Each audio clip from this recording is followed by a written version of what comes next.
This happened in California. It was around 2 a.m. I was at my friend's house, safe in a warm sheltered suburbia. We had a lot to drink, chit-chatting, enjoying ourselves. Of course, when you're having fun, time hits a fast-forward button, and those few minutes turned into an hour. I had too much to drink. My friend has a bit of an abrupt bedtime, so I had to dodge out early, still intoxicated. I felt too shameful, thinking I'd be asking too much to stay in his house to sleep off my drunkenness. I suppose he was either too rude or too drunk to consider it himself. Anyways, sometimes a little inconvenience makes you appreciate everything else. I needed about an hour to sober up, to drive back.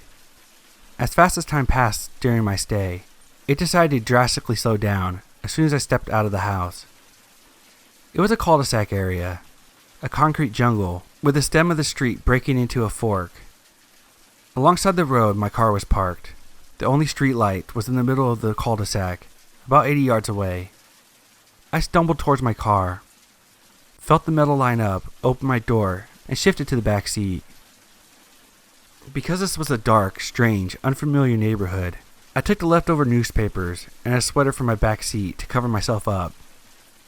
I was a little scared, and I wanted to camouflage myself and not just be some guy awkwardly sitting in the back of his car, waiting for time to pass in order to drive home. I couldn't fall asleep. The uncomfortable feeling of being in the cheap back seat bed, enshrouded in darkness, and of course, my mind began to wander.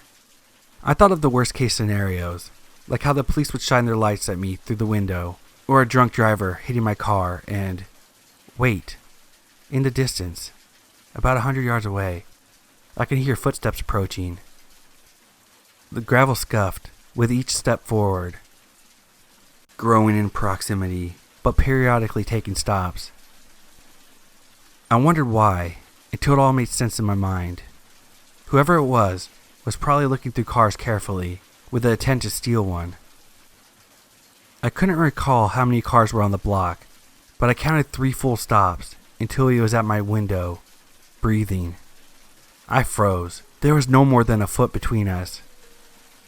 The car encapsulated me as I lay hidden beneath the backseat clutter, forming myself into an object, trying my hardest to be unnoticeable, unmoving, and simply not there. "I see you," said a man in a perverse baby talk. Imagine if you were playing hide and seek, and one of your friends tricks you into coming out. He said it in a tone of voice, as if baiting me, like he was questioning whether the clutter in the backseat was just clutter, or a person. I didn't want to move or check the window. I remained clutter. Give me an Academy Award. My body reacted by minimizing my breath, so much so that I felt paralyzed. I dare not look, my eyes fixated on the back of the passenger seat. I didn't blink. I didn't move. I didn't breathe. My heart was pounding so hard, it shook my body with each throb. He circled around the car. My ears did not fail me. I heard the steps. I felt like I was part of the car. I could feel him touching the trunk as he carefully pressed down on it, as if to test if there was an alarm, as if to test me. I was in the middle of fight or flight, and I couldn't do either without elevating the danger. I was frozen, and hoping to God he was just bluffing. He circled the car again. Door handle to my right jiggled. He was pulling it multiple times. "I see you." Same tone, more agitated and stressed, more convinced that he was trying to make this clutter move, revealing itself to be his expectations, that it was me. My muscles tensed, like a cow before slaughter. Tap, tap, tap. That had to be metal against the glass. "Take a penny right now, and tap your window." Was it a crowbar? A knife? A rock? A gun? My eyes fixated on the seat in front of me, never averting my gaze, like he was. I was covered enough to where I couldn't see beyond the seat in front of me. I know I couldn't see him, but I could feel his eyes resting on top of me. "My name is Poker Face. What's your name?" The voice changed, in a lower, demented, and serious tone. My mind forced a visual It wasn't anything human. I had already accepted my death. I was ready to get shot in the head, ready to take that life-changing bullet, multiple knife wounds. Just make the sleep bearable, not excruciating, as you drained me from life. I wouldn't know how to react. My thoughts grew dimmer. I imagined my friend waking up the next morning, after a calm night of safe sound sleep, only to discover my mutilated, defiled, bloody body hanging outside of my car door. It was then I heard nothing but my own heart. What was the person doing now? Just staring at me in the middle of the night? Talking to me? Or a messy pile in the back seat? Time froze. The footsteps were being swallowed in the distance. Thank God he left. I waited another hour until the sun showed hints of itself. I jumped into the front seat of my car and bolted out of there, wide-eyed and sober.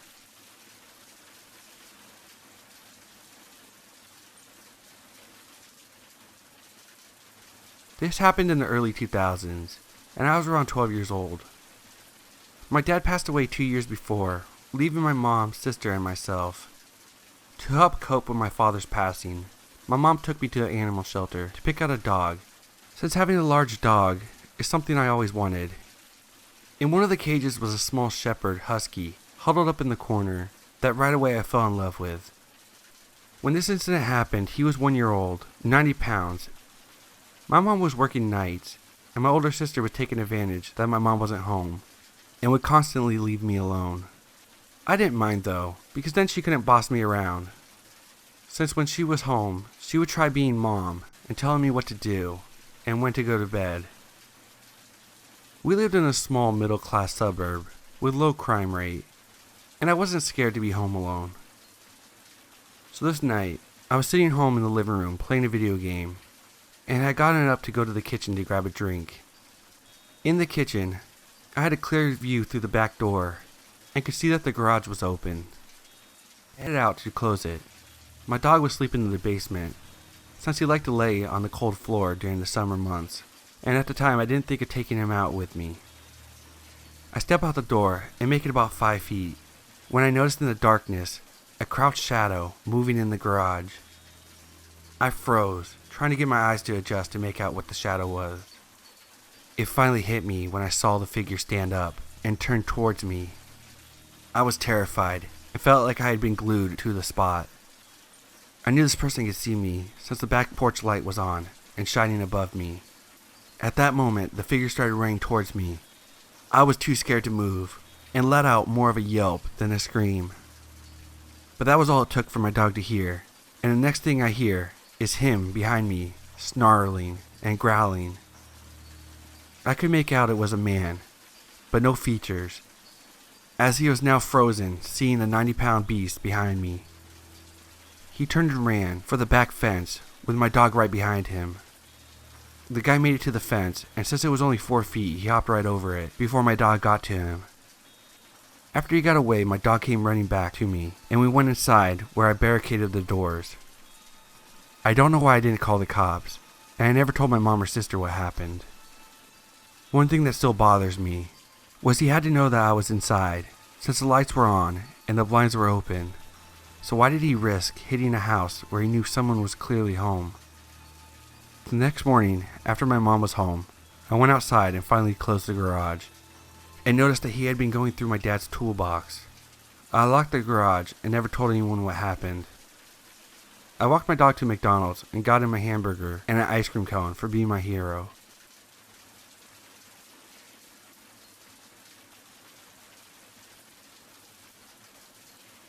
My girlfriend and I were living in our new apartment approximately 3 or 4 months at the time of this story. For clarification, we live in a basement level unit. The one and only entrance is inside our building and down the stairs. However, there's 4 windows facing nothing but a row of shrubbery and tree line. It was roughly 9 or 10 p.m. She was at work for the evening, and I had the place to myself. Lights on, TV blasting. I'm sitting in the living room, planning to eat trashy and binge watching the remaining episodes of Broad City. Not long into it, however, I heard a scraping sound from the bathroom. My first thought was, a mouse? Which was the last thing we needed. So I get up to make my way through the hallway, as quietly as I can, so I can catch a glimpse of it.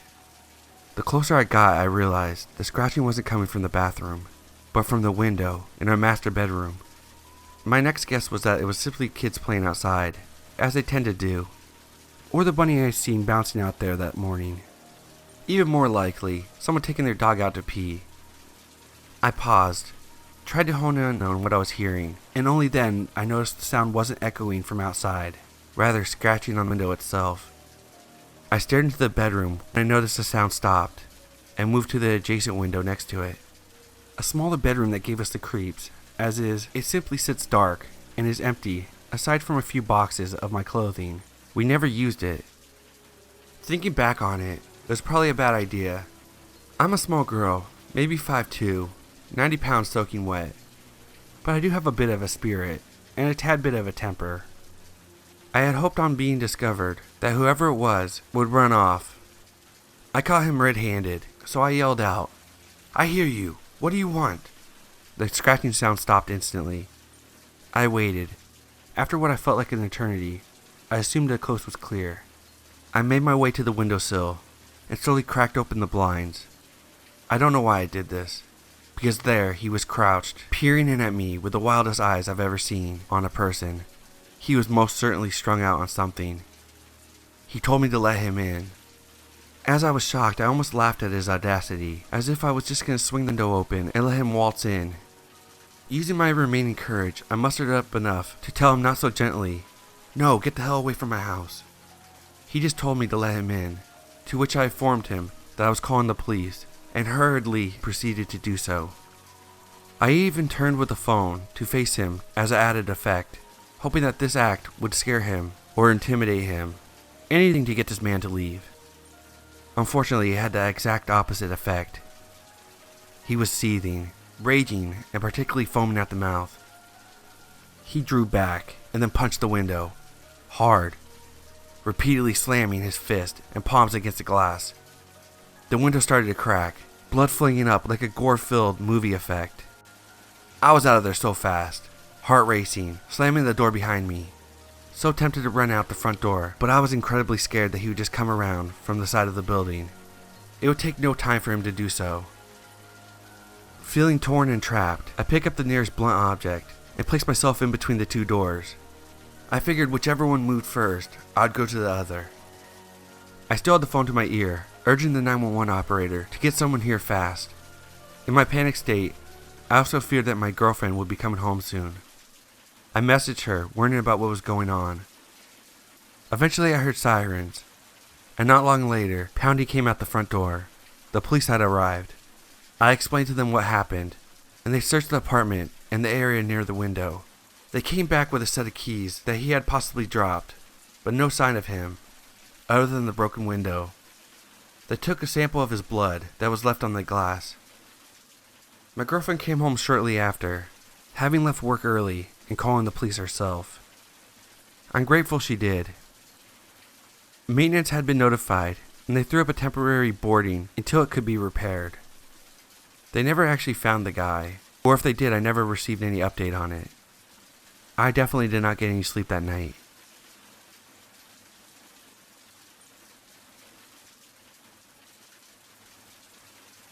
This one time I went to the bar with one of my friends. I had just turned 21, so I haven't been to much bars up to this point. My friend was drinking on the way to the bar, so he was already pretty drunk when we got there. When I sat down, a cute girl came and talked to me and my friend. She said her name was Candace, and I noticed that she had really bright red hair. I assumed she dyed it. It was pretty, but unnatural. Anyways, this girl was flirting with me and my friend. She could tell that my friend was already drunk. To be honest, I played along and acted like I was drunk already, too, since it seemed to be working for my friend. I didn't know if she was just trying to get us to buy her free drinks, so I told her we didn't have much money. Then she offered to buy us drinks. She kept buying us drinks, and I started to get confused as to who she liked between me and my friend. My friend went to the bathroom. Before he came back, he was kicked out by the bouncers. He was way too drunk. Candace and I went outside with him. She kept telling him to go home with her. He was so out of it that he could barely answer. I told her that he was too drunk, and I couldn't let him go anywhere. I didn't want him to wake up with a hangover in some random house with no car and no idea what happened. But Candace kept pushing it, saying that she would take care of him. I told her no, because I had to stay with him. I was more sober than him, and he was my responsibility. I told her the only way he was going anywhere was if I tagged along. I assumed she thought I was just jealous or cock-blocking, but my friend could barely stand and had lost interest in Candace already at that point. She immediately started flirting with me and offered to get my friend a taxi to drive him home and said we could go to her place. At this point I had a few drinks and I was pretty buzzed, so I agreed. We took my friend to the taxi and then walked to her car. I slightly stumbled on the way to her car. "Wow, you're pretty drunk, huh?" she said, smiling, as she held onto my arm. "Yeah," I said. I don't know why, but I just felt slightly shy and anxious. Everything was just happening too easy for me, so I felt uneasy. We got into her car and drove down the street. "Want to stop at the liquor store and get some more to drink?" "I'll buy, so you don't have to worry about paying," she offered. I didn't want to drink any more than I already did. I was already buzzed. I wanted to be able to carry myself throughout the rest of the night. Sometimes I made myself stupid when I drank too much, so I didn't want to ruin anything with Candace more than I already did earlier, with telling her my friend was too drunk. I told her I was already drunk enough, but she insisted. I didn't want to seem lame, so I told her I'd get a pint of liquor with some apple juice to chase it. She went into the store and came out with a lot more than just a pint. I assumed she wanted to drink more also. That's why she got a fifth instead of a pint. On the car ride, we passed the bottle back and forth, but she took teeny sips.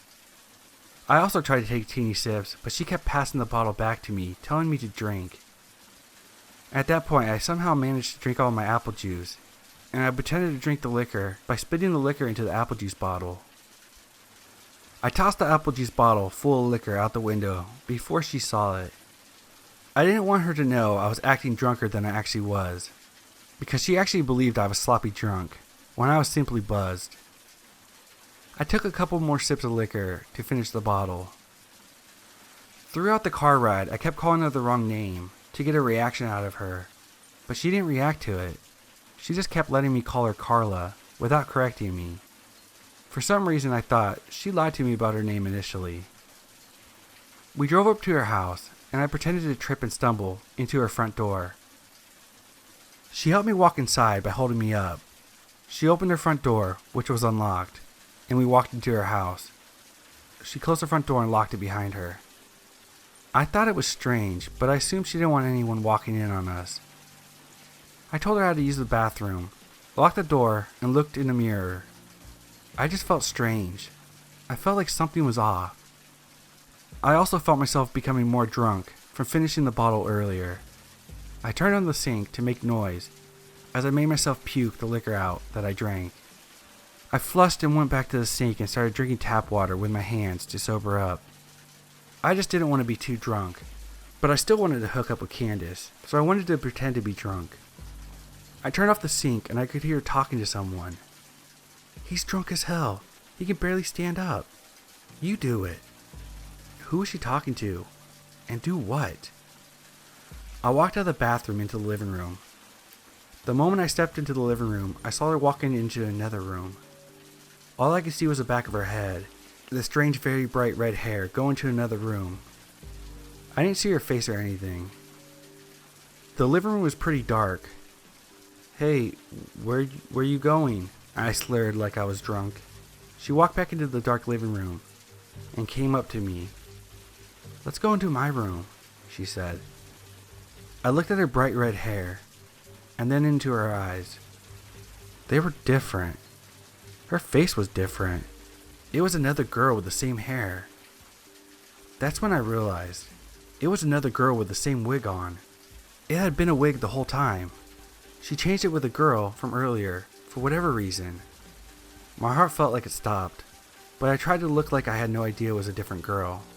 I kind of smiled at her and told her I just needed to use the bathroom again, one more time, and sorry that I was so drunk. She said, "It's fine. Hurry up in there." I went into the bathroom and locked the door. I heard her whisper something to someone, but this time I think I heard a male voice whisper back. I honestly didn't concentrate on listening to exactly what she said. Something sketchy was going on, and I had to get out of this house. I opened the bathroom window and jumped straight out of it, and ran faster than I've ever ran in my life.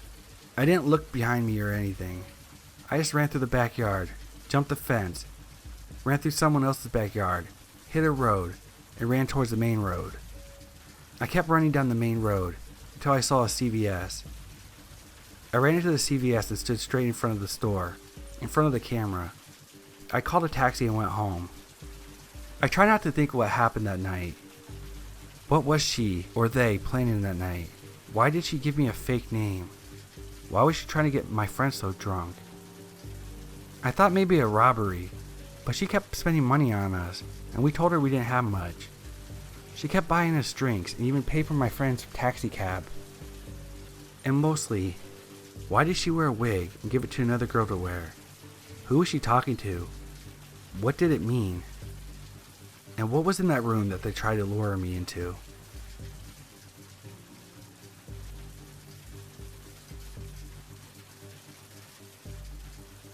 My now husband and I moved in together almost 4 years ago to a rather nice, albeit expensive, apartment complex in sort of a nice part of town. We are on the 3rd floor with a large balcony that looks out onto the courtyard in which the other apartments in the complex are located. Basically, you can see all the balconies and living rooms of the other tenants and an open stairwell. A year went by without a hitch. My husband works at a bar, so he comes home late, while I usually come home around 5. It is fairly easy to get to any apartment doorway, as the complex is large and open with no security doors, except for the door to the apartment. This all started in August of 2016. I would be at home chilling and watching TV, and almost always around 9:30, I would hear someone come up the stairs. Things would be quiet, and then all of a sudden, loud sharp knocks at my door. The first time I didn't move because it was startling, but eventually went to look out the peephole. There stood 3 people, all with black hoodies on, and seemingly staring at the peephole as if they could see me. I didn't answer the door, and after a while they left. Cue a few weeks later. Same time, but this incident, footsteps, then loud hard bangs at the door. That sent my cat flying to hide. I sat there frozen, but said to myself, maybe the police? I made it to the peephole once again, this time staring out to one person. Dark hoodie, male, white, with very large black eyes. Again, I did not answer the door, and I grabbed the kitchen knife I kept by my side until my husband came home. This continued for weeks and happened once when my husband was home. He proceeded to look out the peephole, saw the same man and screamed for him to leave, and he did. We called maintenance and the police, who both stated that there would be regular patrols, but nothing else, and suggested we put in cameras. Everything stopped for a while during the winter, which helped me be at ease, because when this was all happening, I had a very hard time sleeping, and stopped going out at night. However, I assumed the same man started up again, except this time it was louder bangs at the door, and when I would look at the peephole, there was no one there. I then became horrified and noticed cigarette butts outside of my door, like someone was standing there and waiting. I reported it again. Security stepped up in the area, but I still did not feel safe. I was just hoping it would stop. I felt tortured in my own home, but as I realized 2 weeks ago, things could get much worse. At night, to go to bed, I would have to cross our eating area, which is right in front of our giant glass sliding door that led to our balcony. It was late at night. The lights were turned off in my apartment.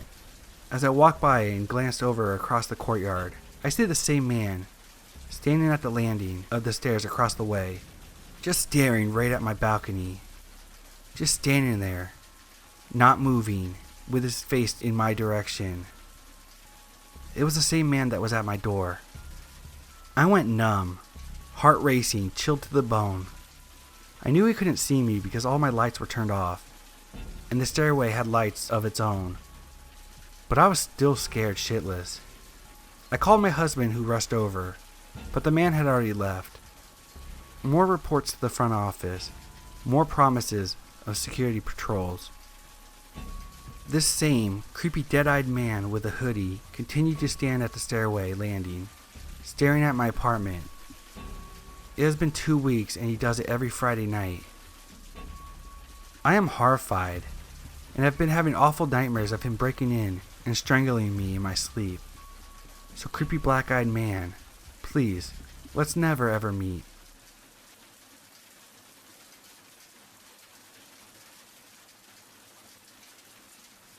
Here's a short but sweet one for you. This happened about 2 months ago when my parents went away for the weekend, leaving me and my pets to look after the house.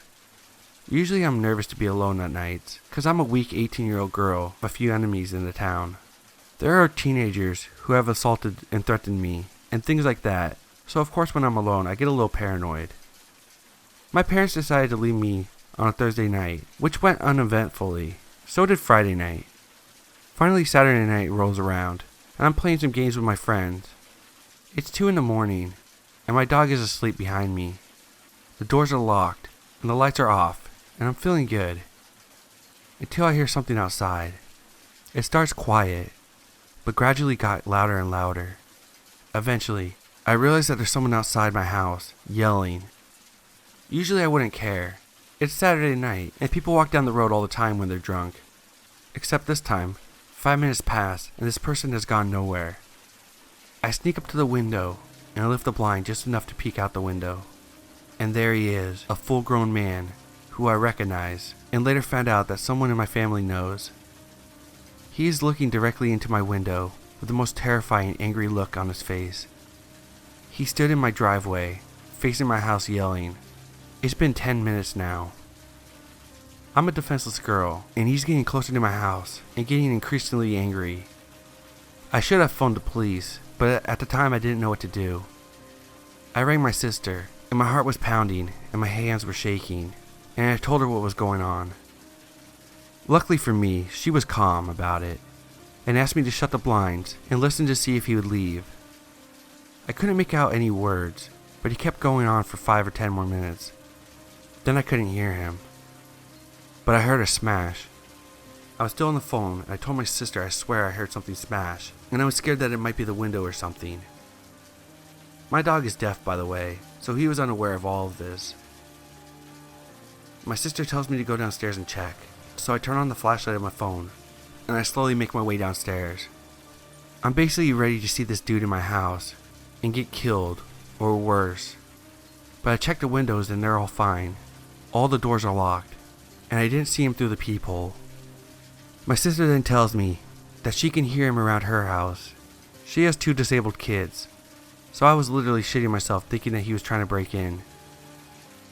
I asked her if I should call the police, but then she heard him leave, and we didn't hear him for the rest of the night. I found out the next day that there was a bottle smashed outside, and that was what I heard. Even if this might seem as a harmless drunk, me being home alone on this night made everything terrifying.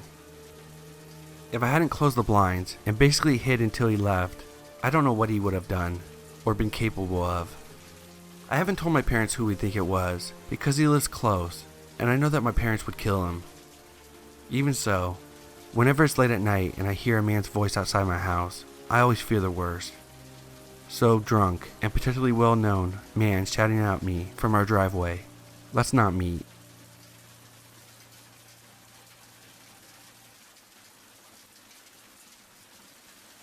I've played a lot of games online throughout the years. I've met a lot of weird people, but this one takes the cake. Jake was recording for Twitch and got into a game with me and my friend Shay. We had just won the match and played more. He seemed cool, so I sent him a friend request, and we played more after that. He seemed very nice, if not timid. It wasn't long after that we started talking more. He confessed being sick as a kid and getting a Make-A-Wish from that. I felt bad and confessed that I was also sick as a kid and still am sick, but not at that level.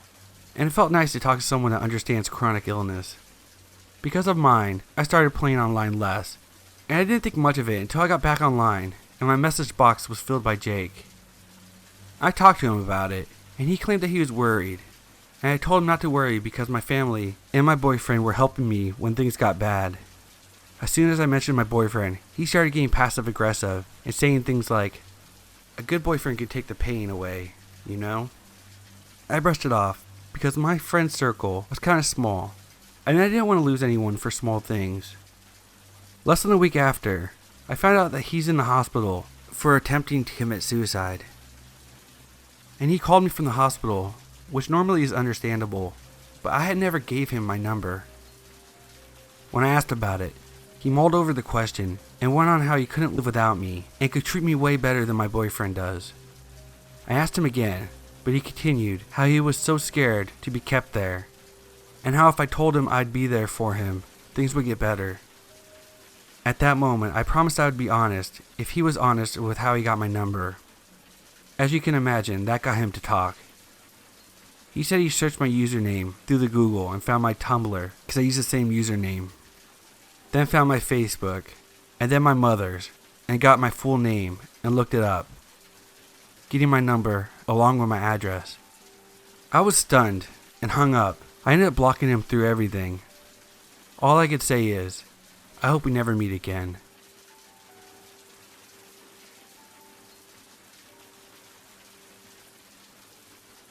It was February 2010, and I was 7 years old. My mom would let me walk home from school, as my apartment was just a little ways away from the school. There was never any problems with this, but one day when I was walking home from school, a black car pulled up next to me. For the life of me, I can't remember what kind of car it was. The window to the car rolled down, and there was a woman with red hair. She looked to be about 45. She introduced herself as Erica, and said that she was my father's sister. My father left before I was born, and we didn't have contact with his family. Although I didn't know much about my father, at the time I did know that he only had brothers, because just days before I was asking my mom rapid fire questions about him, and one of them was if he had any brothers or sisters. Anyway, instead of telling Erica that he didn't have any sisters, or just walking away, I told her my name, and she started asking me questions, like, "Where do you go to school? How's your brother?" I got really creeped out by these questions, and told her I wasn't supposed to be talking to strangers, and I started walking away. She continued to drive slow next to me, and kept saying she meant no harm. But I got scared and started running, and she followed me. When I got to my apartment complex, I ran to my neighbor's house, acting like it was mine, because that's what my brother told me to do if I was ever followed home. I looked back when I was at the door, and she was driving away. I didn't tell my mom because I didn't want her to stop letting me walk home alone. The next day was Saturday, and when I was playing at the basketball court with my brother, I saw the same black car drive by. I dragged my brother inside, telling him I felt sick. On Sunday after church, on the way home and pulling into the complex, I saw her outside. She was not in her car. I remember she had a big stomach and smaller legs. I got scared, and when we got out of the car, I ran inside and looked out the living room window while my mom and brother went to make lunch. I saw her walk over to the neighbor's house that I ran to. A few moments later, she walked away, and my neighbors came over to my house. He informed my mother that the lady came looking for me, claiming that she was my teacher and needed to talk to me about something. When my mom heard this, she called me over. I started crying and told her everything, and then she started crying because she was so scared of what could have happened to me. She then told me I would now have to wait for my brother, who was 13, to get out of school so we could walk together. She also reported it to the police. After this, I saw the car and would point it out to my brother, and we would tell my mom. It all died down by April, and we never got any word if the police had talked to her. I didn't see her for years, and I forgot about it until yesterday. I was at Albertsons with my best friend. I felt a tap on my shoulder. It was her. She introduced herself again, and my mouth just hung open, in shock. And I acted nice, but when she offered to take me to my house, I got scared. I grabbed my friend and we walked away. I'm very afraid. She remembers me. She still tried to give me a ride, and she's still around. I already told my mom, but we aren't sure what to do. Since then, the lady has been identified, but since she didn't technically harm me, nothing is happening to her, but we still put a restraining order against her. I just hope I never see her again.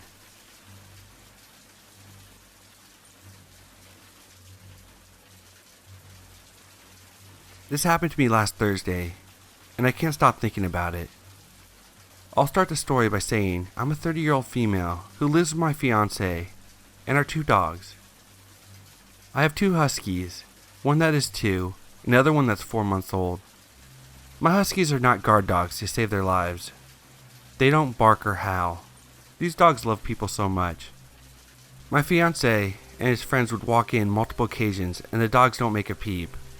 So anyways, it's 8 p.m., it's dark, and I'm alone. My fiancé is at a hockey game.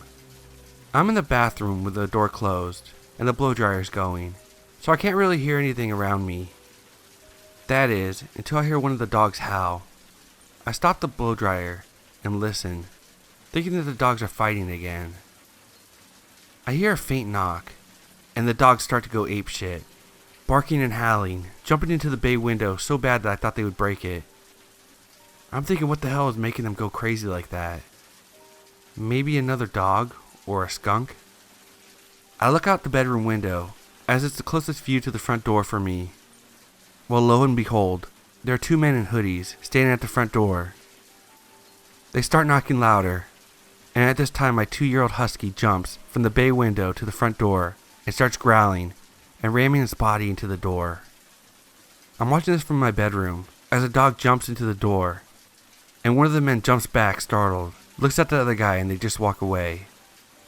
I called my fiancé and told him to get home as soon as possible, and they weren't selling anything because they didn't stop at any other houses. I was so creeped out, and still am. Thank God for my crazy dogs. So scary man at my door. Let's not meet again.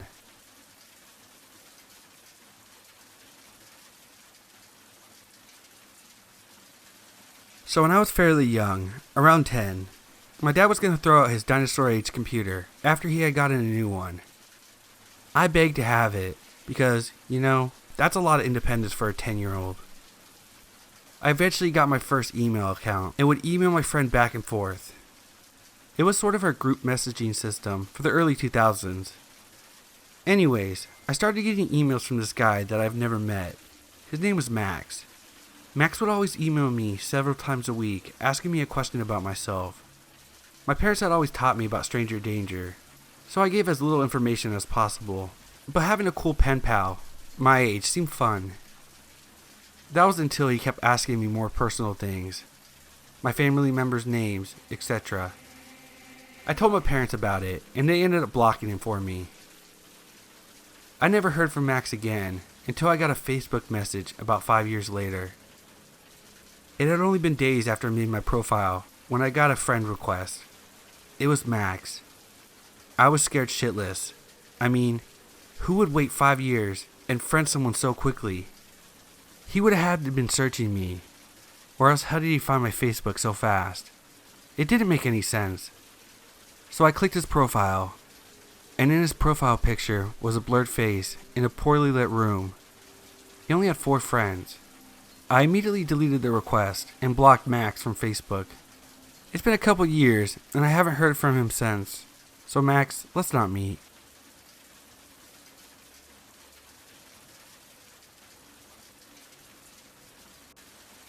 Just a few days ago, I was home alone, minding my own business, studying for an exam. I was kind of stressed out and couldn't really focus on anything, and it was midday. The doorbell rang, so I got up and opened the door. There was a man, in his mid-30s, average build, that looked like a construction worker. He asked me if my parents were home, because he needed $50 to fix the pipe. I told him no, that they are not. He asked me when they were coming. I told him that I live with my boyfriend, and asked him why he needed money since we already paid our $35 to the building administration. He said those are for other things, and this is an emergency, and told us that our neighbors had called him, because on our side of the building, the eaves were broken and the water was dripping down on their windows. He then asked me to talk to my boyfriend about the money, and I told him to come later because he was not home at the time. He then told me to make sure to ask him when he came back because the problem was pretty urgent. I closed the door, went to grab my phone to call him. Red flag. Is the pipe broken or are the eaves broken? I wanted to ask him which neighbors had called him and if he could give me a receipt on how much exactly it would cost. But at this point I had gotten a little bit scared. I'm a 100-pound girl, and I actually look like a kid, which is why he asked for my parents, even though I'm 22. The way he talked was also weird. I don't know how to describe it. It just had like a mean, crazy vibe to it. So he could have knocked me over. I felt incredibly stupid to have told him that I'm home alone. But he kept asking to talk to other people, and it was my first instinct. Anyway, my boyfriend said he would be there in about an hour. I didn't tell him the whole story, because the guy was waiting outside. I opened the door again, and decided I would rather talk to him than make him angry by not opening the door. The door to our apartment was an old wooden door. We lived in a cheap rented apartment, so I didn't feel protected enough by it. There I am. I opened the door, and I tell him it's going to be an hour until he gets back, and I'm very sorry for the inconvenience. He says it's alright and he'll come back later, except he didn't leave immediately. Instead, he asked me about our rent, if we worked, if we were students, to which I barely replied. I work, we're both students. I can't give you any more details, and I can't tell you how much money we pay for rent. I'm sorry. He then asked me if I knew any other girls that were cute like myself, that were looking for a partner. That he is a good guy, a city guy, and it's really hard to find a good girl. He probably took a good 5 minutes to explain this, and grilled me for telephone numbers of girls who would not hang up on him. I tried to be as nice as I could, and explained to him that I had friends my age that were already in relationships as far as I knew. He asked me a couple more times, but I kept telling him the same thing, so he gave up. He then asked me if my boyfriend and I had been together long, to which I replied we had been together for 2 years. He wishes us luck.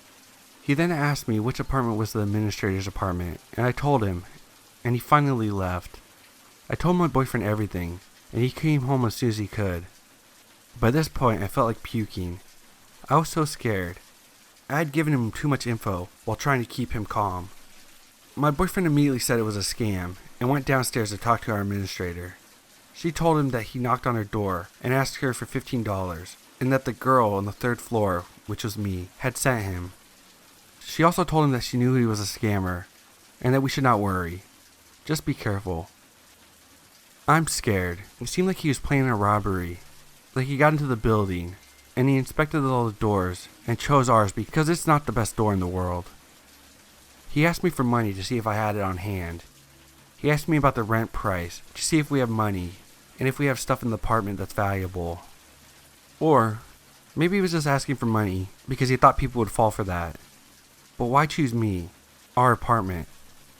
Weirdly enough, it felt like he was nice to me. He was calm. He didn't try to convince me to give him money, but he did try to get my parents and my boyfriend to be his target. He seemed to take pity on me. Nevertheless, we've been sleeping with all our interior doors open to hear if someone's trying to break into our apartment, and we try not to leave it empty for long periods of time. And now I'm living in constant fear.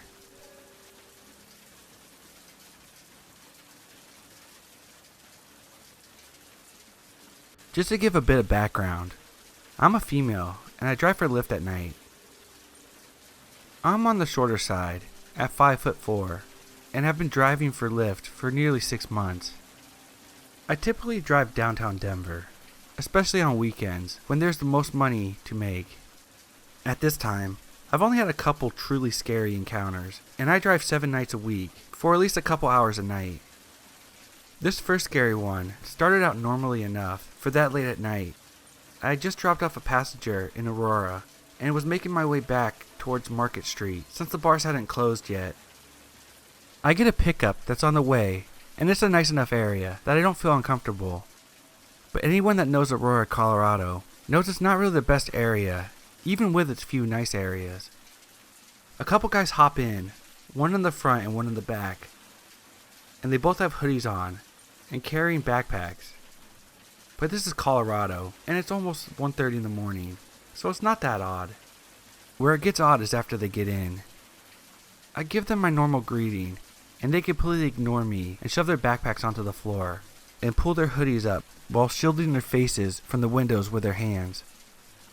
I was instantly uncomfortable, and I could tell something was off. It was only a 10-minute drive, and we were in a secluded area, so I decided the safest thing I could do was complete the ride. I could feel my fight or flight instincts kicking in. Within a minute, I decided that if they tried anything, I was going to crash my car. Neither one of them had put their seatbelts on, so I figured it would be my best chance. Once we arrived at the location that they wanted to be dropped at, I could tell it was not a good area. Bars on all the windows, trash everywhere, and cars in disrepair. They get out and they don't shut my doors, and they start whispering to each other while glancing at me. One of them has his hand in his pockets, fidgeting with something. At this point, I've heard enough and step on the gas, driving off with my doors open. I drove a couple of miles till I get to a gas station before I stop and properly close both doors. I call it a night and I headed home to cuddle with my toddler and my husband before having a good cry in the safety of my own bed. I had no idea what they were planning to do, but I know it terrified me at the moment. This second story takes place a couple weeks after the first. I had sworn off pickups in Aurora and all the shady parts along Colfax at night. I would still drop people off there, but I would also turn the app off when leaving that area. I was downtown as usual for a Saturday night, and the bars were closing. I get a shared ride, which can be very good at bar closing. Now the thing to know about shared rides is you can't request more than 2 seats, leaving room for 2 more people. I have on multiple occasions had a full car with these type of rides. I get to the people and unlock my doors, as normal, and 3 people get in. Okay, small problem. I'm polite and tell them I can't give them a ride with 3 people, so they would have to order a different lift. This is where this one turns. I don't want to pay more. I'm sorry, but either one of you has to get out, or all of you do. This is a shared ride, and that means I can get 2 more passengers, and those seats are needed. With shared rides, you're only allowed to book 2 seats for 2 passengers. I'm not paying any more, so you can just ignore those rules and take us home. At this point, he had become aggressive and was putting his finger in my face. Maybe I should have been more scared, only this is Market Street. At bar close, there are drunk people everywhere, and where there are drunk people, there are cops. I roll down the window as he continues to tell me what I'm gonna do. Starts to threaten me by saying, "I'll put your bitch ass in its place," if I didn't start driving right then and there. I didn't catch all of his threats because I was making eye contact with the cop and was focusing on getting his attention. Okay, you now have a new choice. You can all get out, or I can get that cop right there to get you out. The cop was making his way over, seeing if something was wrong. They all jumped out, and the guy flipped me off. Then they disappeared into the crowd, still looking for rides. The cop stopped and asked me if I was okay, and I gave him a short rundown of what happened, and thanked him for coming over. I headed off to my next ride, who was a very polite gentleman. In both cases I reported them to Lyft, so I wouldn't be paired with them ever again. I also started carrying foam pepper spray, for defense, and have a dash cam that records the interior of the car now. Since that last incident, I haven't had any more issues, so there's that.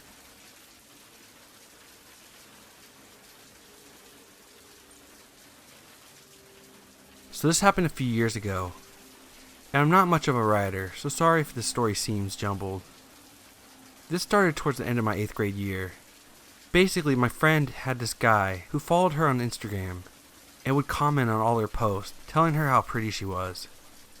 Now that wasn't super weird, but we kind of found it creepy, because this dude was obviously in his late 50s, and she was 13.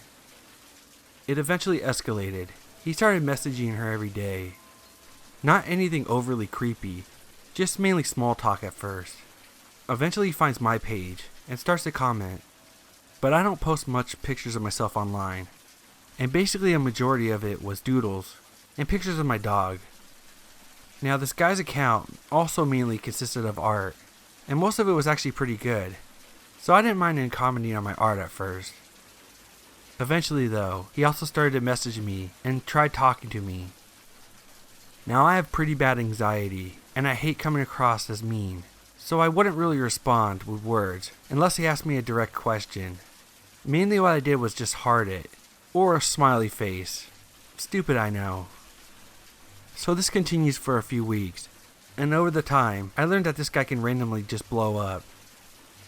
I learned this because I responded to his message from him asking my age. I told him I was 13, but then I put my phone down because I had to do dishes. When I came back to my phone, I had 10 messages from him. He was asking me why I wasn't responding to him, and also telling me he was joking. I was super confused at first at what he could have sent that would have made me mad. Basically, he responded about how both me and my friend looked like we were 18. I found it to be kind of creepy, but I didn't want to confront him about it. So I told him it was fine, and that I was just doing my chores, and then the conversation moved on. I made an excuse to stop messaging him for the day. One really creepy thing he did was when I posted a picture of my grandma's dog, which is a corgi, and put the caption as how much I love that dog. He liked the photo, and then a day or so later, he sends me a picture of a corgi he drew for me. I thanked him for it, and then he asked me for my address, so he can send it to me. I refused, but he kept asking me, and telling me that it was a gift, and he wanted me to have it. I had to send him a message explaining that it was my family rule, and that I was not allowed to tell anyone my address, and for him to drop it. Eventually, after a bunch of creepy things, my friend blocked him.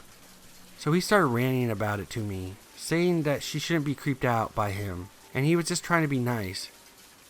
That if she had a problem with anything he was saying, she should have told him. He basically continued on like that for the next few days. And then he pointed out how he was going to follow her on her backup account, and he was going to start talking to her on that one. So I immediately told my friend about it, and she blocked him on her backup. I stopped responding to him as well, and blocked him. So creepy guy on Instagram. Let's not meet.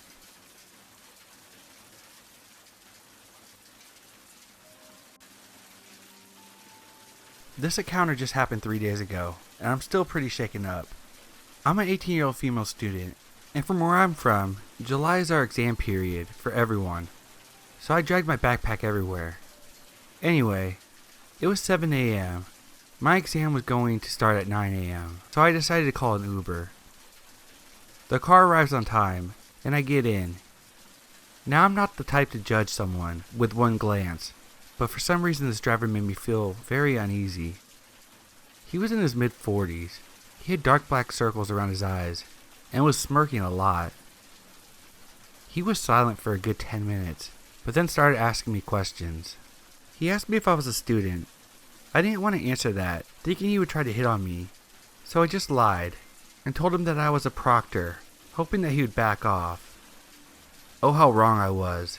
He started to smirk and told me how he would always cheat on his exams, and that I was a mean person for ruining people's lives, in a joking way.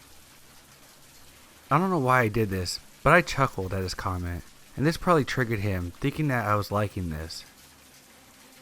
He started getting personal and asked me how old I was, and if I would let my kid cheat.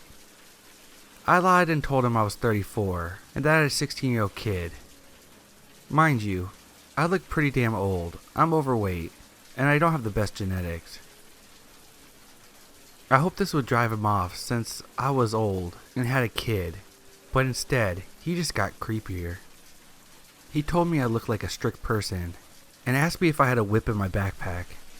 Then he asked me if my husband was strict like me, and I told him he was even more strict, hoping it would make him sound like a dude he doesn't want to mess with, and that ended up shutting him up for a while. Until I noticed he was moving to a completely different region. Now I'm not a map, but I know the exam center could not be reached from this direction. I started to panic, but I was afraid he would do something if I confronted him, since we were in the middle of a rural area. So I decided to fake a phone call for my coworker and pretend to talk to her and tell her where I was.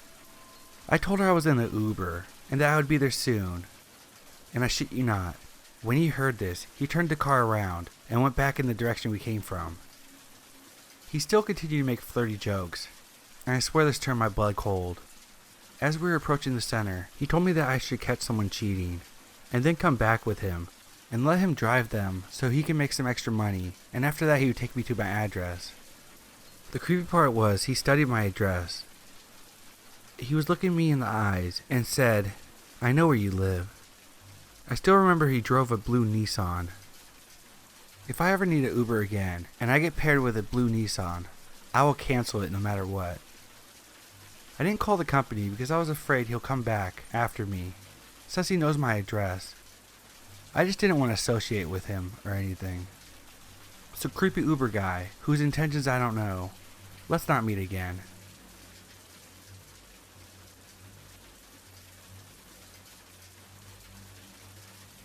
I was driving home one day when I realized this truck had been behind me for miles. Just to be precautious, I made an abrupt last-second U-turn, and he did as well. I realized that I wasn't being paranoid, and he was following me. I got on the phone with 911, and I made a sharp turn and ran a few red lights to try to lose him. But he wouldn't stop, literally almost hitting my car a couple of times as he sped up to try to catch me. 911 instructed me to go to my local grocery store and wait for the police. I parked right in front of the store's entrance to make sure I was in front of the surveillance cameras, and I waited. He ended up parking his car at a distance and waited for me to get out of my car. All of a sudden I heard a knock on my window. I freaked out and turned, but it turned out to be the grocery store manager letting me know that 911 just notified him of the situation. He asked me if I wanted to go inside the store, and he would protect me until the cops arrived. I honestly feared the worst and told him no. I was shaking and thought that the maniac might have a gun, and he could shoot me and everyone in there. Just then the cops arrived, and luckily cornered him in the back of the parking structure. I was shaking as the cop came to my car. My hand was gripping the wheel very tightly. They arrested him soon after for his third DUI, and the police filed a report. I don't know who he was. Apparently he lived a couple miles away from me. Unfortunately, 2 months later I received a letter to notify me that I may be subpoenaed. They notified me that he was now free, but that my information, including my address on the police report, were provided to him and his attorney. I now live in fear that he might come by one day and hurt me.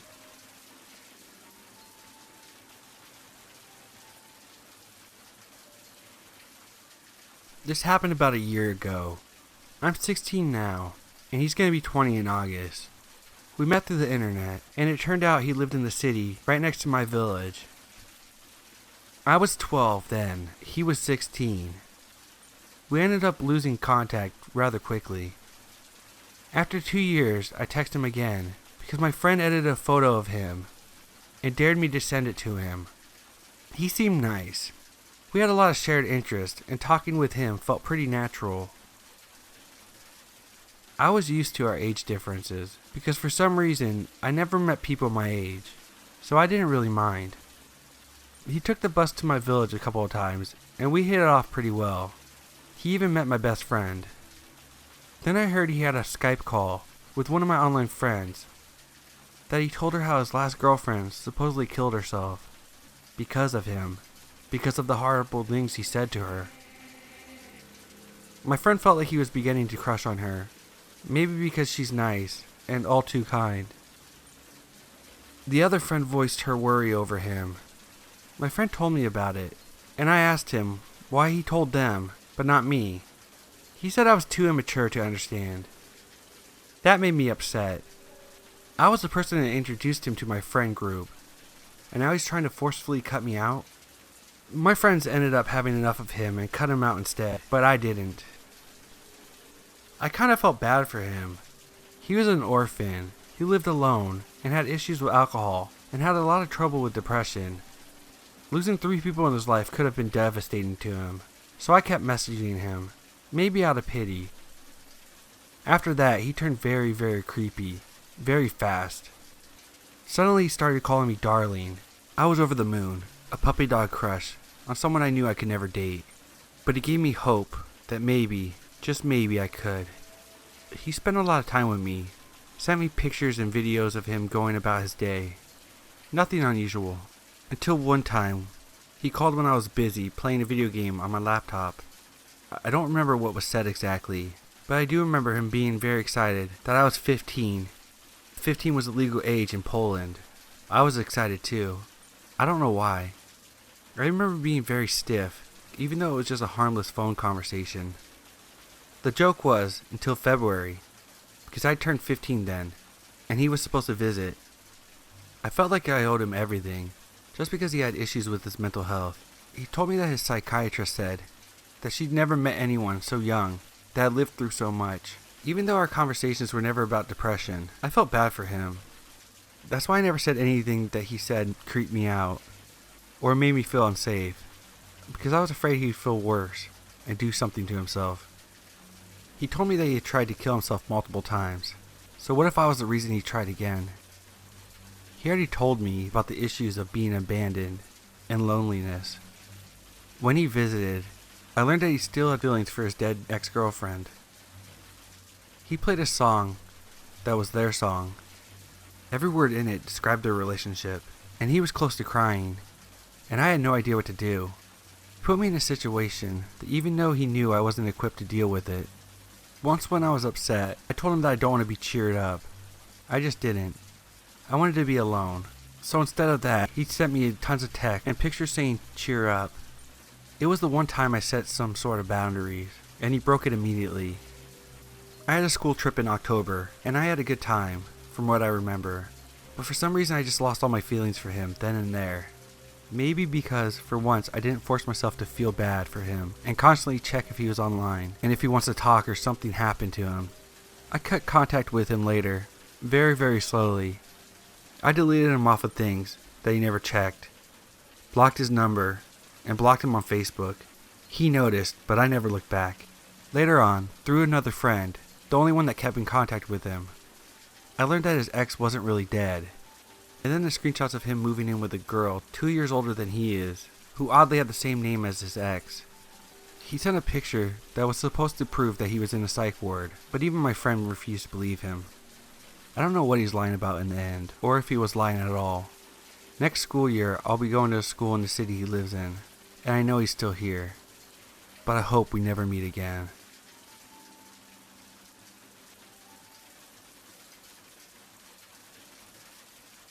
I always tell this as a cautionary tale that has actually happened to me, especially in the light of all the terrifying, heartbreaking news stories of girls who get in Ubers and are never seen again. This happened when I was in college. It's one of the bigger party schools, with an entire street of bars that you can wander to and from. My boyfriend had gone back to his hometown, so I decided to go out with some friends. I'm sure you can see where this is going. I had a bit too much to drink, and was on the edge of a blackout. Knowing with my whole mind, body, and soul, I didn't want to be a liability for my friends for the rest of the night, so I told them that I would Uber home. My friends insisted on coming home with me, but selfishly, I wanted to call my boyfriend when I got home, and have the place to myself, so I told them all no, but took a screenshot of my driver's name and info on the app and sent it to them. When he got close, I hugged them all and walked out the door. Like I said earlier, it's a big party school with a lot of bars in one area. So the entire strip is lined up with Ubers from about 11 to 3 a.m. It was almost bar close and there was a ton. And look, I was hammered. I don't even know what a Toyota Yaris looks like at the best of times. So I'm searching. A man rolls down his window and asked if I'm waiting for an Uber. He told me that he wasn't my Uber, but if I canceled my ride and accepted his, then he would take me home. I was already thinking of the leftovers I had in the fridge at this point, and I agreed, canceled my Uber, and linked my account up with his. He was super nice, and he was in fact an Uber. I've heard stories about fake Uber drivers, so I did make sure he was legit. He called me beautiful a few times right off the bat, but hey, I was a girl in college. I got that a lot. I remember we talked about our favorite books, and I told him I was an English major. He was super interested in listening to me talk about tutoring ESL students in my free time on campus. He was an immigrant who had to learn how to speak English, so we talked about how awful it is to learn such an intricate language, but how rewarding the success will be at the end. When he missed the turn to my apartment complex, I figured that he must have just been distracted by our conversation. I politely pointed out that he missed the turn, and he said he would turn back around. Rather than making a U-turn though, he took the longest way to get back to my apartment. I was still in familiar territory, so at least I knew he was going in the right direction. But I was starting to get nervous. It was around 2:30 a.m. at this time, and it was super dark, with no one awake, let alone outside. When he missed the turn in again, I asked him if I could just get out, and I could make it back on my own. He seemed kind of offended, like he was surprised that I wasn't engrossed in our conversation as he was. I kind of jokingly told him that I was a broke college student and he was racking up my bill during a surge. That seemed to straighten things out a bit. He was like, "Oh, I completely understand," and turned back towards my complex.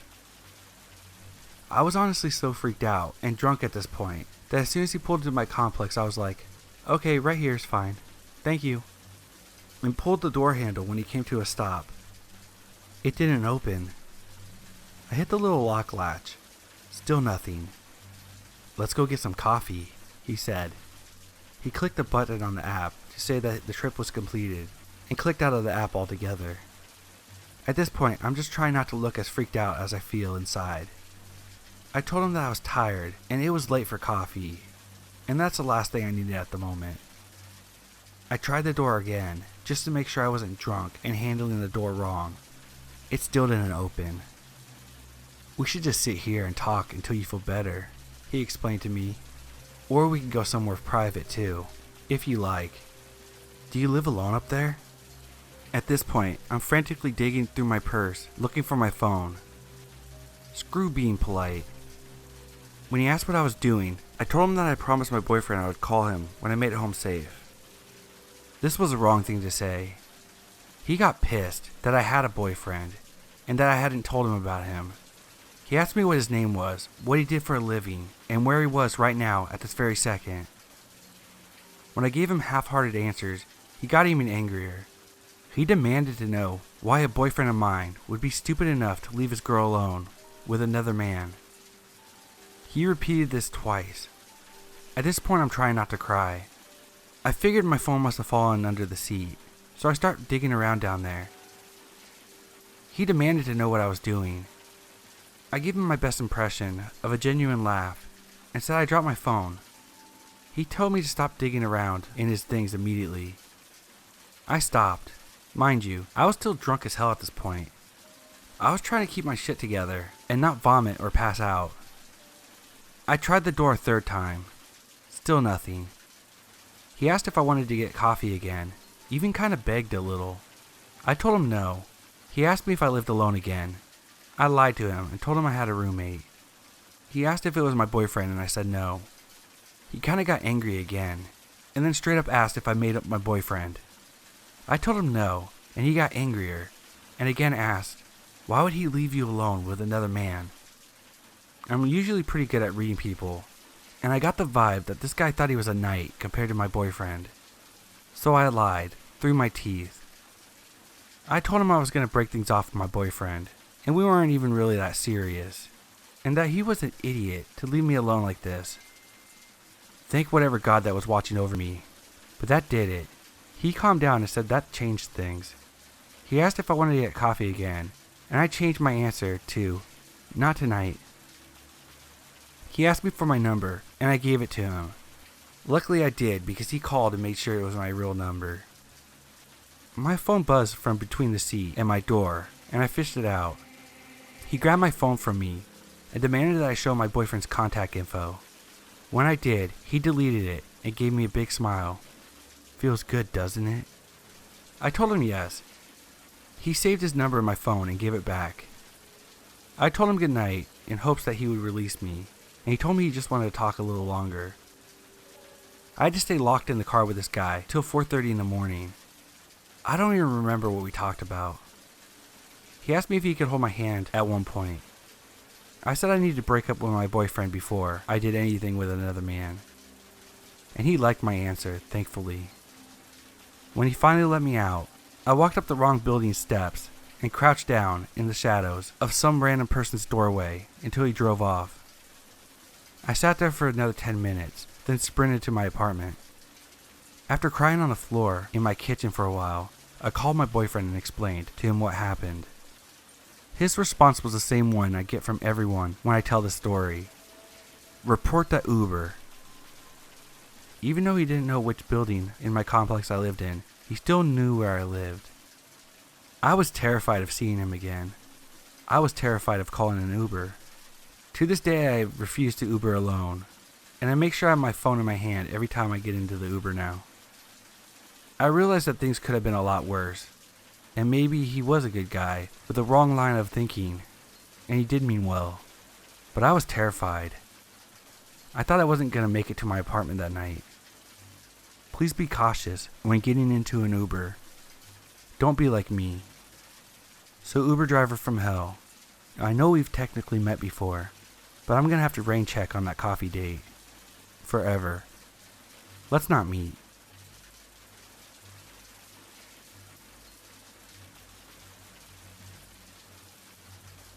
I worked in the residential care facility, and for a number of years worked with a woman named Karen. She was generally okay to work with, but she could sometimes be intense. The sort of joking flirtation that often finds its way to high-pressure environments was common throughout the whole team, but when she directed it at me, it didn't seem so jokingly. It took me forever to realize that, because I usually don't notice someone flirting with me until someone else points it out. But when she started giving me jewelry and chocolate bouquets, I finally caught a clue. In between things being normal, and actually maybe not really normal, there was a long escalation of text messages and comments that made me uncomfortable, as well as personal space violations, like dropping by my house uninvited, or hanging around my shift hours after hers had finished, unwanted touching, etc. As I mentioned, I can be slow to catch on. Once I realized what was happening, I put as much distance between her as possible. I stopped answering her phone calls and texts, and locked down social media. I spoke to some other colleagues and had them running interference. A lot of interference, actually. At the time, it kind of became a joke, but looking back at it, she's been parked outside my house sometimes, and I would sit in the back room with the lights off, so she'd think that I wasn't home. Honestly, 2018 me is looking back at 2016 me, throwing popcorn and screaming, "Do something, you stupid cow." But hey, 2016 me was alarmingly chill. After a couple months of my disappearing woman act, she seemed to get the hint and backed right off. I was pleased. We all got along with our lives and lived happily ever after. Nope. A few months after it all died down, I heard through the grapevine that Karen seemed to have focused her attentions on another coworker, Linda. Linda and I had close mutual friends, but we didn't know each other well. I didn't think much of it other than, good luck, you poor soul. Bad 2000 me.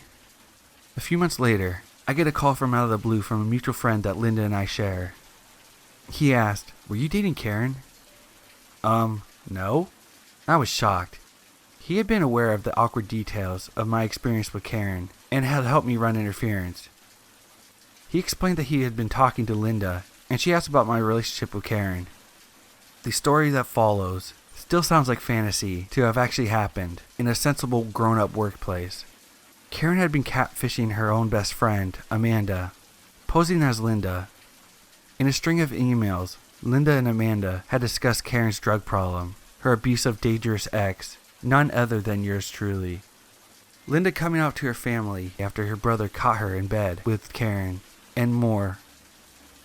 The jig was up when Linda got a second job, coincidentally with Amanda's husband, who mentioned how great it was finally to meet Karen's girlfriend, which puzzled poor straight single Linda. Some highlights of the story: Karen had been telling her friends and her coworkers that I wasn't close to, that Linda and I had physically fought at work over Karen, that two male coworkers, Karen and I, had an orgy in the staff office one night shift, that Karen and I had broken up after I cheated on her with another male coworker, that I would drug her against her will, and that I planned to have children using a sperm donor, but that I had a miscarriage. This woman had been living out a full-on soap opera and using her coworkers and her friends as set pieces. Eventually, Linda and I reported her to management, and she was immediately suspended, pending an investigation. She quit 2 days later. Unfortunately, HR decided they needed to continue their investigation of the allegation that we had an orgy at work, because that was totally plausible and not made up by a crazy woman. I left that job a month later myself, and when I interviewed for my current job, she had been interviewed half an hour before me, and they were looking to hire 2 people. She didn't get the job, but there were 2 more openings since, and she applied for both of them. I'm terrified of meeting her again. It turned out that she has a history of inpatient psych treatment for delusional behavior, and was known to be obsessive about people she took a liking to. Rumor has it, her current girlfriend, real, not real, me, who knows, has a similar first name as me, and shares a few more physical similarities. The scary thing is, she still knows where I live.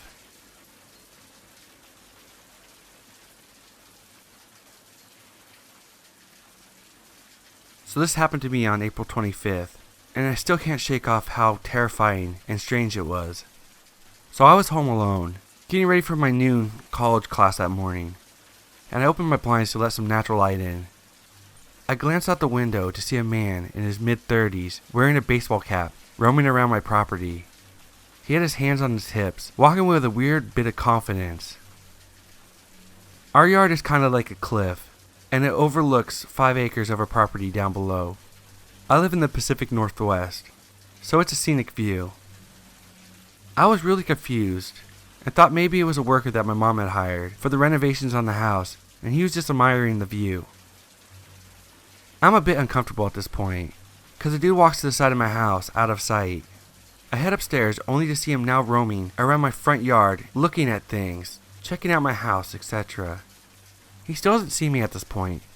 I call my dad and ask him if we hired anyone to come by the house, and he says not that he knows of. He tells me he's going to call my mom and ask her, and then call me back. I'm waiting for the call when I notice a strange dude's car. It's a white Honda, with no license plates, just parked parallel to my front door. The dude still hasn't seen me yet, and he's still wandering around. So I take this as an opportunity to remember that we have a security system, and I arm it. So if he did try to break in, it would immediately alarm the police. If this was some sort of professional or worker, he would have rang the doorbell, or at least knocked once. He didn't either. Just then I get a call back from my dad, saying neither him or my mom had hired anyone to come by today, and that I need to call the local police station immediately. I went back downstairs after making sure to lock every window upstairs and called my city's police station. I explained to the woman on the other end what is happening, and she decides not to send out an officer and instead gives me the number to their non-emergency dispatch line. I called the number she gave me immediately, and I get an automated message saying, "Thank you for calling the non-emergency hotline. Nobody is available to take your call right now. If this is an emergency, please hang up and call 911. At this point I'm really irritated, because 15 minutes has passed, and the weird dude is still lurking around my house while I'm home alone, and apparently, that wasn't enough to warrant an emergency. I hung up and decided to call 911 again. After getting in touch with a 911 operator, I was asked a series of questions about his appearance before they would even alert officers near me to start heading towards my house. The whole thing seemed really weird. Nobody was in a real hurry to have officers come to my place when I was a younger girl home alone with a strange dude outside. I asked the operator if I could stay on the line with her, and she finally, after what seemed like forever, alerted the police to come to my house. And she agreed to stay on the line with me, and I went back upstairs to check out where the weird guy was. He's now sitting in his Honda, listening to his radio, either that or on the phone with someone in his car. It was a very loud, prominent male voice coming from his car.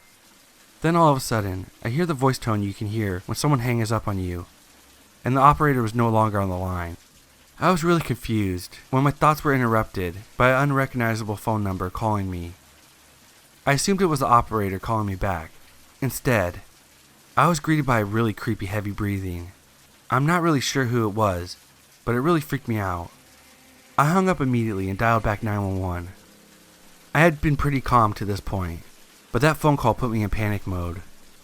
I got on the phone with another operator who knew my situation and address before I could even explain it to her. She said the cops were on their way. 20 minutes passed at this point. The dude is still in his car, and the cops aren't there yet. Keep in mind, I live in a smaller town, so there's no reason why it took the cops as long as it did to come down.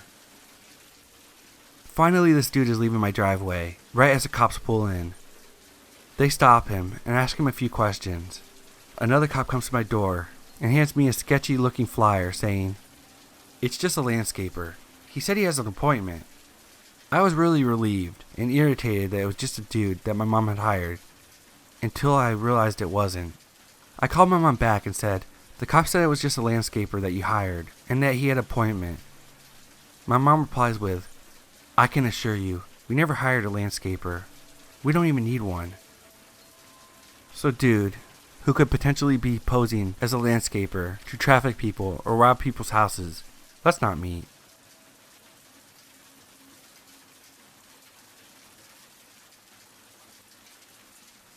So this story is quite recent, near the end of last year. Now this isn't a crazy story where I nearly get murdered, or I meet face to face with the world's worst known rapist. It's common comparisons, but nevertheless, it's really creepy and shows how dodgy Uber really is. Now, I still use Uber because it's 10 times easier than the bus, but I make sure to always sit in the back and keep very alert. So I live in England, and during the winter the sun sets early. So I'm walking to the bus stop in my town center while it's quite dark. It's raining a lot, but I'm not really letting it faze me because there isn't a point. I'm already wet. The buses here are really unreliable. They either come way too early or way too late. I must have waited for 2 set times for the bus to come, and it still didn't show up. So I ended up walking to the end of my town and calling for an Uber. I did that to make the price of the Uber go down a bit. So the guy comes, and I hop in the front, and he seems to be a really nice guy. He kind of looks like an Indian version of Clive Rowe. Straight off the top, this guy's being super nice, constantly smiling at me and chatting away about my day. I normally don't interact, but he was trying his best, so I gave it a chance, and talked to him about my day, and told him about my day at work. I currently work in an IT-based job, and he found that very interesting. One thing that I found odd was, this guy would fully turn his head and chest to look at me when responding, even though he was driving. So this goes on for quite a bit. Then he responds to a call on the loudspeaker and is chatting away in his language. It was calm. He starts telling me about his wife and his life back in his home country and all that good stuff. Again, I'm being nice and nodded along to be kind. Because of our talk about my job, he starts telling me about how he made his money back in his country, and it had something to do with IT that he did out of his home. So he tells me it once, but then tells me it again in a slightly adapted story. And this happens all the way home for the rest of my journey, telling me the same story over and over again. I'm consistently nodding, telling him I'll try it out soon.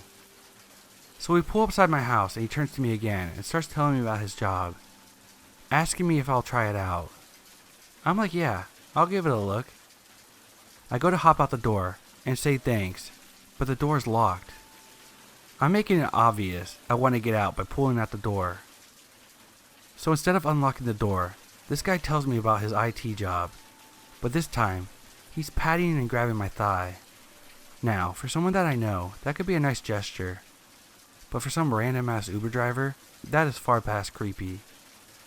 I'm now pulling out the door, assuring that I'll check out his job. Before he unlocks the door, the guy says to me, "Will I see you again?" with some creepy ass smile. I was like, maybe. Probably ended up giving this dude a hard on at the idea of seeing me again. But I was finally able to get out of the car. So for that Uber driver that thinks it's okay to touch a girl's thighs and not let the passenger out, we definitely ain't meeting again. And I will definitely be denying your rides if they come up.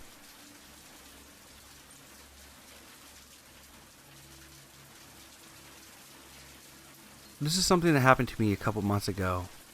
I love Facebook. I love memes. I love talking to people. I love long comment sections, etc. That being said, I never give away any of my personal information, such as where I work or live. My birthday information is also private, so on and so on. I've made quite a few friends that I don't know personally, but that I agree with or have really good discussions with. So after commenting back and forth on a friend's post for a while, it was no surprise that Tyler messaged me.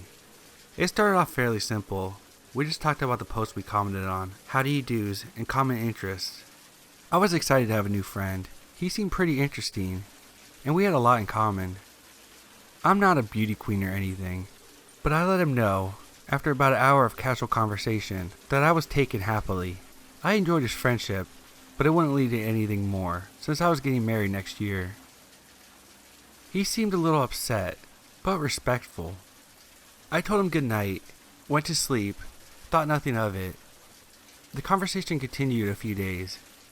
He started to get a little pushy if I didn't respond to him immediately, and I told him I was very busy, and he apologized and told me that he was just bored and lonely. I started to put a little distance, but I didn't want to completely give up on my new friendship because I hated the fact that he was so lonely. One day he randomly messaged me, saying he wanted to have me in his arms. I immediately nipped that in the bud, reminding him of my relationship and telling him if he didn't stop, then our friendship would be done, because I respect and am loyal to my fiancée. He immediately lost his shit, messaging me saying he didn't care about my fiancée, making threats towards him. I stopped messaging him and selected to have his messages go to my ignore box. He could still message me, but it wouldn't go into my regular inbox. I made a post about it, and a friend of mine commented and said he did the same thing to her, except he knew where she lived and would show up outside her house. I was freaked out and went to go see if there was more messages from him, because she told me he was bad news and I should call the police if any threats were made. This is where the shitstorm begins.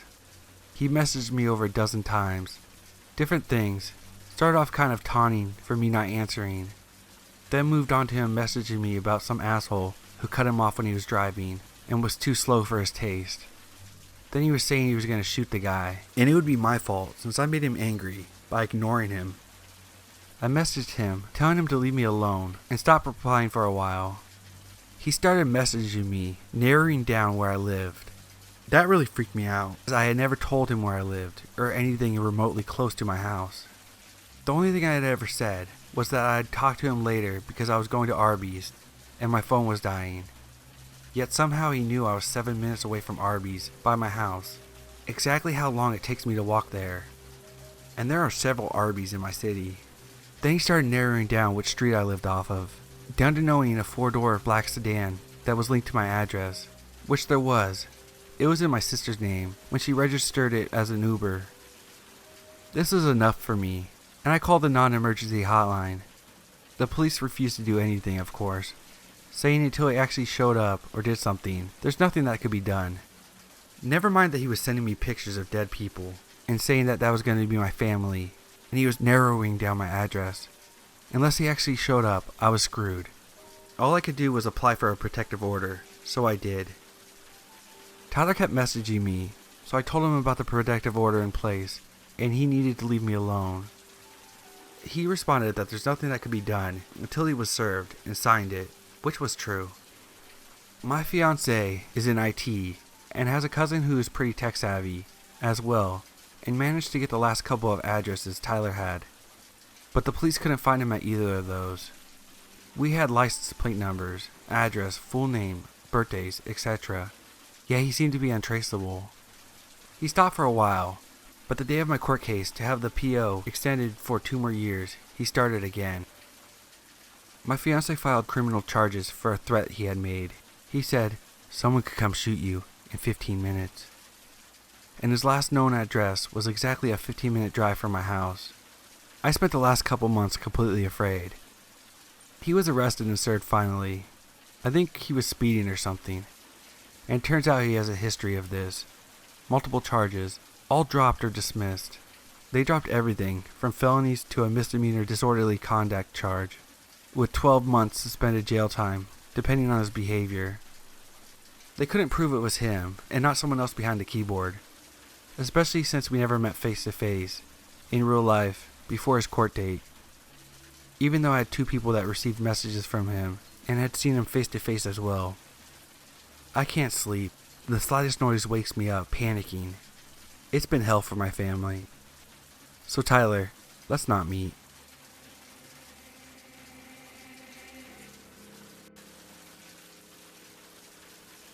This happened last year at the peak of my partying stage.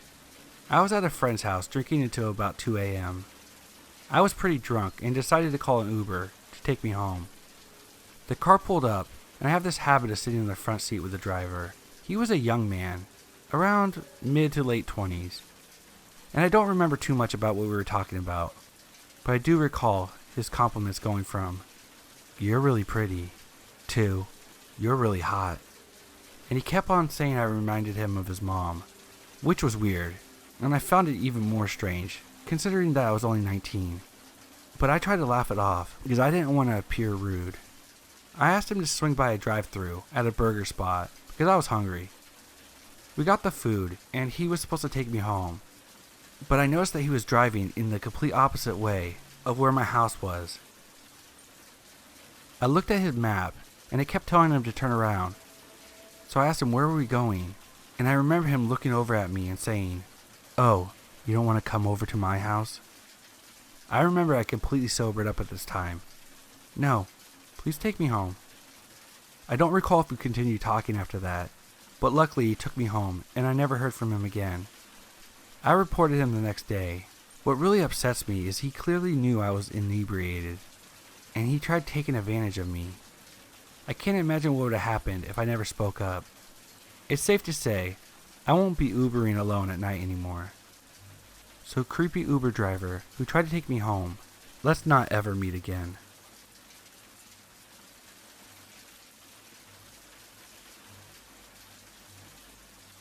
This happened when I was about 9 or 10.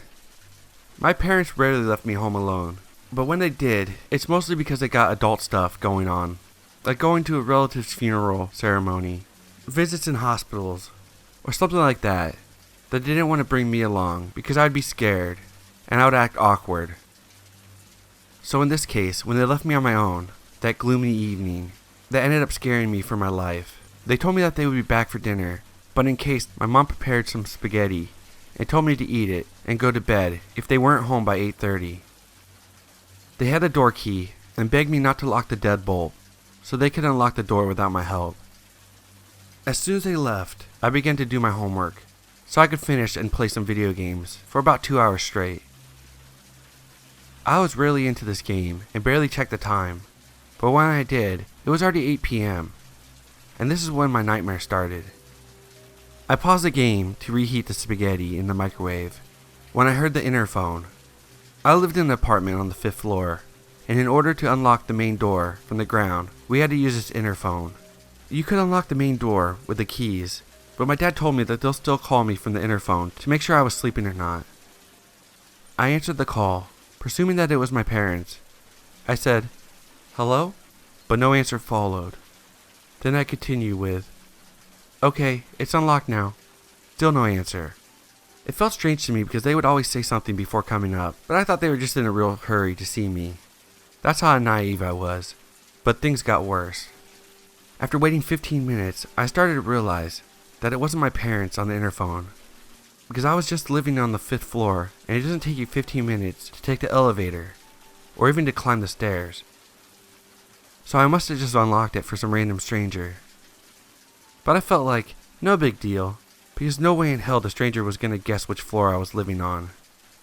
So 20 minutes after I answered the initial phone call, someone started ringing my doorbell. I knew it wasn't my parents ringing the doorbell, because not only was the person ringing the doorbell in the most hideous way possible, but they were also knocking on the door. Things that my parents would not do, since they had the key. I was sweating, and started to switch off all the lights, and grabbed a kitchen knife. Even though I had no idea who the person was, I was still too scared to look through the peephole. I just knew this person wasn't welcome in my home. Then I heard the noise, the guy saying, "I know someone's in here. No need to be scared. I'm just the hallway cleaner, and I just want some water because I'm thirsty." At this point, I was about to call my parents, so they would come home. But my phone was in my room, and we had old wood floors that would make so much noise. So I just stayed in the main door in the dark, sweating with a kitchen knife in hand. He's still there, trying to convince me to open the door with the same "I'm exhausted and thirsty" strategy. But I knew he was lying. 1. Why would you ask for water when there's a fountain on the ground floor? And 2. I was pretty sure this was the person that I was on the interphone with. And that's why he said I know someone's in there. Because I freaking answered the interphone. But how the hell did he find out which floor I was in? I was 10 and had no clue how things worked at the time. So I had no idea how he found which floor I was living on. Was he spying on me? Did he know my parents? Did he kill them and take their keys? Tears began falling down my cheek. But after what seemed like an eternity, he finally left. His last words were still fresh in my memory. "You're not a very polite little girl." And his footsteps faded away from the door. Even though he was gone for good, I still sat next to the door and cried. I managed to pull myself together and wipe off my tears, and I just waited for my parents. When they arrived, I hugged them, and they kind of scolded me for not sleeping yet, and I ended up not telling them what happened. I was scared that they would scold me more and forbid me to go to any pajama parties. I was even more stupid at that age. The whole week after, I kept an eye on the cleaning staff, and I never met a male hallway cleaner. So yeah, random guy pretending to be thirsty in the hallway. Let's never ever meet again.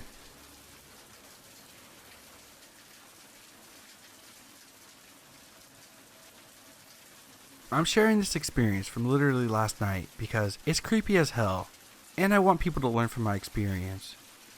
This is a precautionary tale. I understand that it's my fault, but maybe if I can help one person by telling my story, it will be worth it. I don't really drink, as a general rule, but once a month or so, I go out with my friends and binge. My friends and I had a great night at the bar in the city, and then they left. I was chatting it up with a cute guy and decided to stay.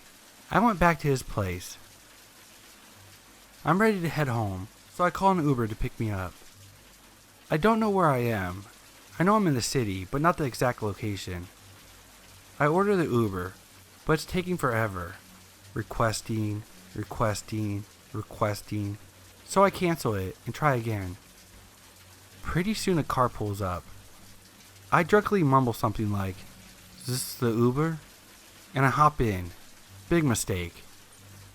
Ubers are apparently supposed to have some kind of marking on the vehicle. This guy pulls away and starts driving. We're chatting, and I'm fumbling for a cigarette. And the next thing I noticed that we were headed on the highway, in the opposite direction of where I thought we needed to drive. And we were going a solid 90 miles per hour. Then I get a call from my Uber driver. He's there, and I'm not, because I got into the wrong car with this nutcase. I start texting my friend frantically, counting off mile markers for her. Then I realize that's not going to do jack, because she's probably still drunk too. So I call 911, but I realize this guy's crazy, and he's refusing to let me get out of the car. So I've got to do it on the sly. It's been 40 minutes now, and I'm terrified. I don't know where I am.